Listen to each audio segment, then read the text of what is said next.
Well, hello again. I'm not sure what happened with my last video. It seems like it got cut off halfway through.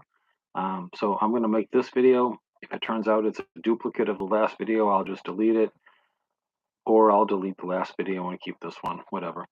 I had been talking about Eddie Van Halen, my favorite guitar player and arguably the best guitar player who has ever lived, um, in my last video.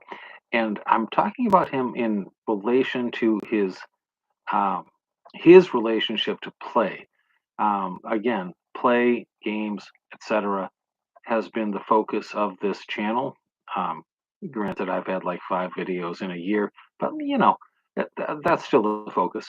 So, you know, one thing I made a video a couple of days ago about Eddie, and in that video, I focused on a lot of different things about him. But one thing I didn't focus on is his sense of play. How does that come into things?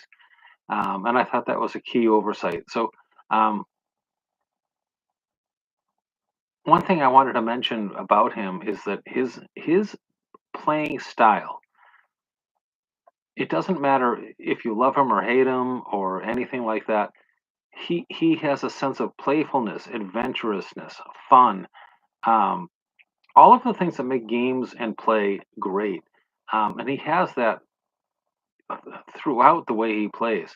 And I'll put that out there as a straight out truth, not as an opinion. That's just plain true. Um, so I thought that was an interesting thing to look at right here. Um, One of the things we need to consider with Eddie Van Halen is just the way he did these things and like how it impacts the music. Van Halen was a great band. David Lee Roth is a great front man. I would put him right up there with I don't know Jim Morrison uh, or somebody like that as the quintessential front man of a band of all time. But it was Eddie's sense of play and adventurousness that really made Van Halen and particularly Eddie's guitar style unique. Um, I'm sorry, I'm failing for words right here. You know, a lot of guitar players are very proficient. One that I might point out, and actually, he's a guy that Eddie Van Halen has professed to particularly love, is Eric Clapton. I can't stand Eric Clapton. I think he's overrated. I think he's predictable. Uh, whatever. That's my opinion. If you dig him, dig him. Cool. I dig that. Um, a different guitar player or a couple of different guitar players that I might pick over him might be Jeff Beck or or Jimi Hendrix, who are a little bit more adventurous, and they seem to explore that state of play a little bit more than Eric Clapton does. And so I kind of wanted to point that out regarding Eddie and um, his relationship with uh, the sense of play and the sense of um, musicality, I guess.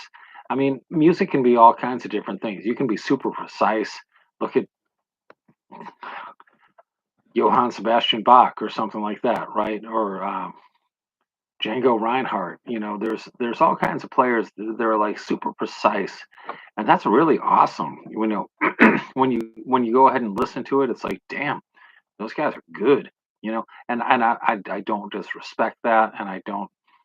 Uh, I'm not trying to take anything away from that, but there's a different thing with the sense of precision and the sense of being on point, spot on, that kind of stuff like that, as opposed to just like, wow, let's run wild like this. Like, you know, um, I was about to make a Beach Boys reference, but it doesn't completely fit right here. But like, let him run wild. He don't care. You know what I'm saying? Like, just um, do your thing. Do and let your thing be the play. And so it's the two different definitions of play rolled into one. You can be a great player but not know how to play, and you can know how to play but not be a great player. And I think Eddie, the reason why he's the greatest guitar player who's ever lived, um, is probably because he can encapsulate both of those things all at once. So it's an opinion. I get that. Everybody will agree or disagree, but um, yeah, I don't know. Think on that, because there's both. There's jugar and there's tocar. Jugar is to play a sport in Spanish, and tocar is to play an instrument in Spanish. And it's interesting that in English we only have one word, play, that that encapsulates or describes both of those experiences, whereas in other languages, including Spanish, they have both.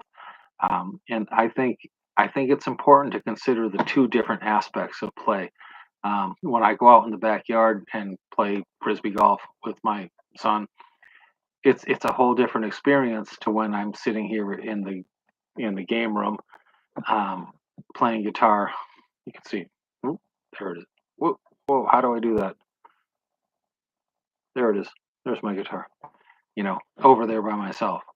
It's a whole different experience, and they're both wonderful experiences, but they're way different, and they dig up different emotions and um,